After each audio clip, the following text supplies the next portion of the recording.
ဟုတ်ပြီဒါဆိုရင်ဒါကျွန်တော်ဒီ balance entry ပြီးပြီ body ပြီးတော့ stock entry ပေါ့နော်အဲ stock entry လဲကျွန်တော်လုံးလုံးပြင်လာတယ်ဘာလို့ပြင်လာလဲဆိုတော့တခြားမဟုတ်ဘူးနည်းနည်းကိုယ့်အတွက်တကယ် user ဘက်ကိုစဉ်းစားပြီးပြင်ပေးတာပေါ့နော်ဘယ်လိုတွေရှိမလဲဆိုတာဟုတ်ပြီဒါဆိုရင်ကျွန်တော်တို့ကနော် base color ကကဲဆိုကြပါစို့ငါတို့ကအသစ်ထည့်မယ် pink ကိုလိုချင်တယ် pink ဆိုတော့ရှောက်မယ် blue လိုချင်တယ် blue ဒီ C000 quality ကကြတော့နောက်ထပ်ဘယ်လောက်ထပ်တိုးရလဲဆိုတော့ဘယ်လောက်ထပ်ဝင်လာလဲဆိုတော့65ကိုထပ်ဝင်လာတယ် terminal line stock entry ရတဲ့ address ဆက်မှုလေးဖြစ်တော့ပါတယ်တဲ့ဒါဆိုရင်ကျွန်တော်တို့ဒီမှာ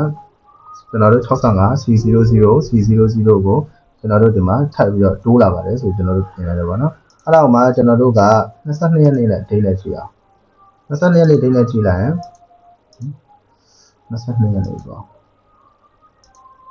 နော်ဒီကောင်ကတော့အောင်လို့19လောက်ကနေလို့ရဒါဆိုရင်ကျွန်တော်22ဆိုဆောင်းတာကျွန်တော်တရက်ထည့်ထားတာမပါသေးဘူးတကယ်ကျွန်တော်တို့က23ထိဆိုရင်เนาะဆောင်းတာတစ်ခုထပ်ထွက်လာမယ်ကျွန်တော်အခုလေးထည့်လိုက်တာပေါ့နော်24ဆိုရင်เนาะအကုန်ပါပေါ့နော်တကယ်မှာကျွန်တော်ဒီနေ့ထိနေ23နဲ့24ထားဆိုရင်ကျွန်တော်အခုဆောင်းတာနောက်ဆုံးထည့်လိုက်တဲ့ဒီကောင်ပဲရှိတယ်เนาะအဲ့ဒါကိုလည်းထိုလေးဥစားပဲ export လုပ်လို့ရမယ် export လုပ်လို့ရမယ်ဆိုရင်ဒီကောင်တော့ကျွန်တော်တစ်ခါတည်းလုပ်တဲ့ဟာဆက်လည်းပဲထည့်ပေးထားလိုက်နော် export လောက် stock လောက်ကဒီကောင်မှာ CSV ပုံစံနဲ့ okay